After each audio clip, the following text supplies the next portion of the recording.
It means a lot to us that there are still people who are enjoying the new Yankee Workshop, and we want to reach out and thank you all. And just have a great time woodworking. It's a fun thing to do. You know, both on this old house and the new Yankee Workshop, for years, we have always promoted safety in all aspects of what we do, but most importantly, in eye protection. There's a workshop in Massachusetts that hasn't been used for television in over 15 years. The tools are still there. The workbenches remained exactly where Norm Abram left them. And on that concrete floor, the same concrete he stood on for 8 to 12 hours a day for more than 2 decades, there are patterns that still carry the outline of where he used to stand. The show was still popular when it ended, still profitable, still beloved by millions. The reason it ended wasn't what the fans thought, and the truth reveals something most people never see about the cost of making something real. When the new Yankee Workshop ended in 2009, the confusion was immediate.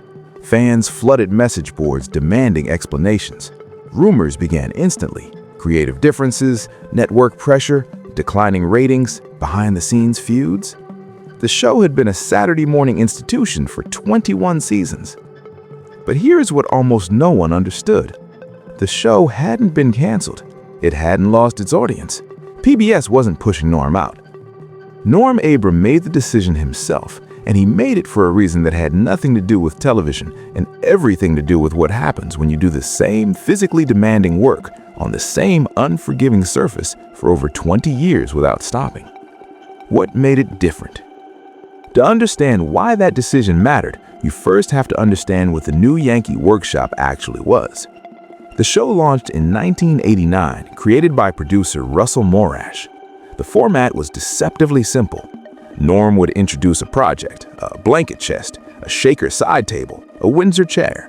He'd study the original construction, then return to the shop and build it himself, step by step. No shortcuts, no hidden assistants doing the difficult cuts off camera. Just Norm talking through every decision, every measurement, every technique in real time. The show aired on PBS with zero pressure to manufacture drama. No eliminations, no celebrity judges, no manufactured conflict. It was the opposite of everything trending on television in the late 80s and 90s. And somehow, that's exactly why it worked. Audiences found something genuinely restorative about watching a man who was simply excellent at what he did, doing it without pretense. This wasn't someone demonstrating carpentry. This was someone actually practicing it, with consequences if the math was wrong or the joint didn't fit.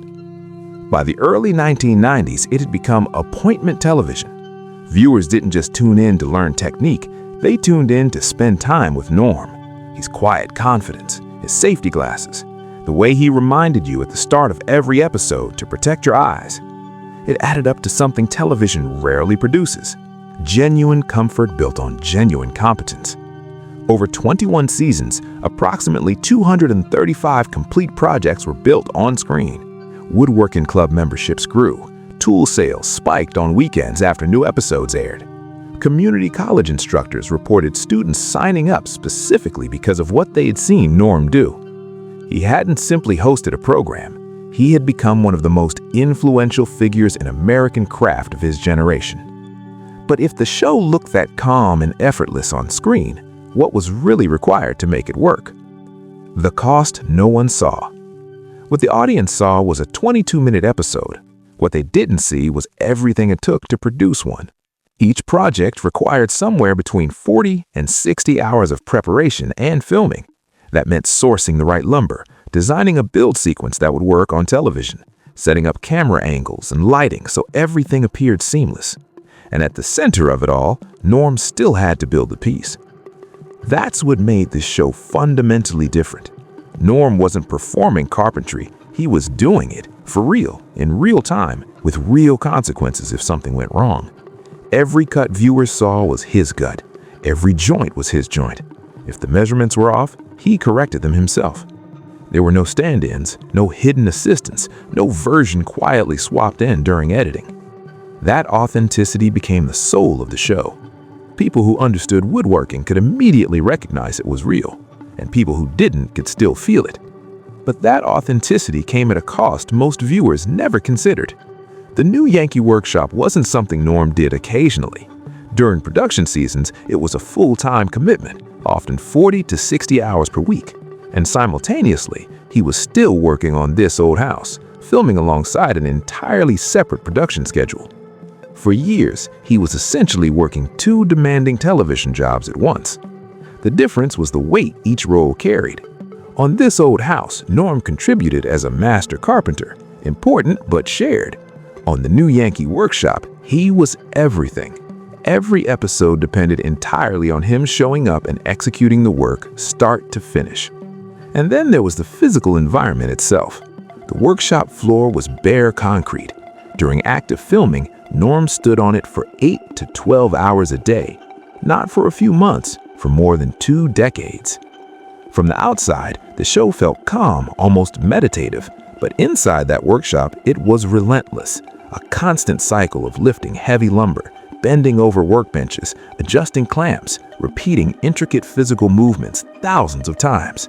Norm never showed that strain on camera. He never let the effort break the illusion of ease. But the reality was simple. The very thing that made the show so genuine was also what made it so demanding. And over time, that demand doesn't disappear. It accumulates. When the body keeps score. By 2009, Norm Abram was approaching 60 years old. He had spent 2 decades doing demanding physical labor on camera in a workshop built for craft, not comfort. The effects built slowly, year after year, until they became impossible to ignore.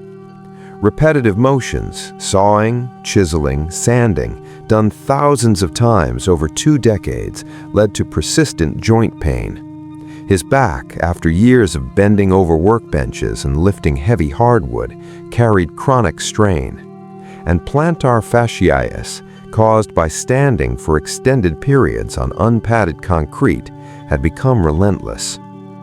None of this ever showed on screen. He didn't complain. He didn't let the audience see the cost. But behind the scenes, conversations had already begun. Quiet discussions with producer Russell Morash about what continuing would actually mean, not for the show's ratings, but for Norm's body. Because the question wasn't whether the show still worked. It clearly did. Viewership remained strong. The projects were as ambitious and beautifully executed as ever. The question was what it was costing him to keep it going. The physical toll wasn't a failure. It was the natural result of doing real work the same way at a high level for a very long time. Norm had given everything to the show, and eventually his body made it clear that everything had been given. The decision. The ending, when it came, was Norm's decision entirely. In the years since the show concluded, various rumors circulated. Feuds, network pressure, creative disagreements, declining viewership. All of it was false. There were no external forces pushing Norm out. The show was not canceled. It was ended, deliberately, thoughtfully, and entirely on Norm's terms. Norm addressed it with characteristic directness. We've had a great run, built challenging projects, met wonderful woodworkers, and received loyal support from millions of viewers. That was the whole statement. No grievances, just gratitude. Russell Morash framed it simply. The show could not continue without Norm. There was no version of the new Yankee Workshop that made sense with anyone else at the workbench. Morash also noted something rarely mentioned. Norm had unfinished projects of his own. His timber-framed colonial home in Carlisle, Massachusetts, a house he'd built himself, still had details he'd never had time to complete. Ending the new Yankee Workshop wasn't retreating from woodworking. It was finally making space to do it on his own terms, without cameras or deadlines or the accumulated pressure of carrying an entire production. On October 16, 2009, WBHH made the announcement official. No further episodes would be produced. There was no farewell special, no dramatic goodbye.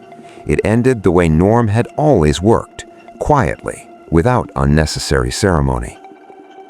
The response. The announcement landed like a genuine shock. What caught people off guard was the absence of warning signs. No quality declining, no rumors, no farewell season. The show had simply been doing what it always did, and then it stopped. Fine Woodworking magazine reported that reader response was unlike anything they had seen. People weren't just sad about losing a program. They were writing the kind of messages you write when you lose something woven into the rhythm of your life. Veteran woodworkers credited the show with rekindling passion.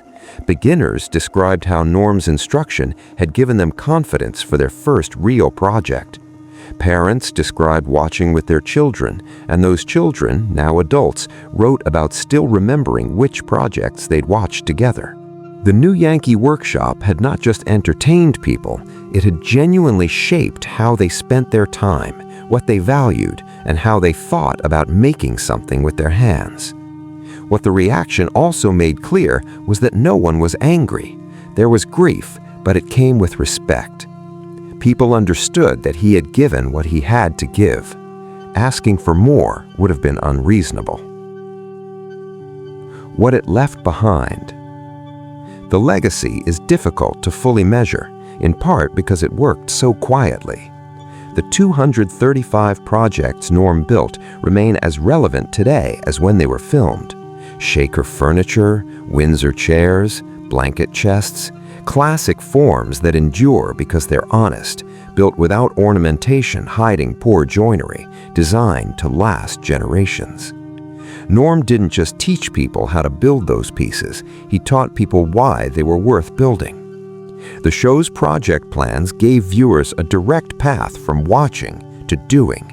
Thousands built Norm's exact projects in their own shops. Some of those pieces are now in their second generation of family ownership. Real objects in real homes that exist because a man on PBS took the time to show how they were made. In January 2023, more than 13 years after the show ended, all episodes became available on YouTube. The response was immediate. A new generation discovered Norm and responded with the same quiet admiration. Comments read like letters of gratitude. People staying up until 2 in the morning watching episodes. People ordering their first chisels after a single build. The show had been off the air for a decade, and it was still doing what it always did, making people want to go make something. The quiet after. Ending the new Yankee Workshop didn't mean the end of Norm Abram. He continued on This Old House, where his role was more sustainable. Instead of carrying an entire production, he contributed his expertise, advising, demonstrating, appearing in a supporting role. For the first time in years, he had space for his own projects. His timber-framed home still had details he'd never finished.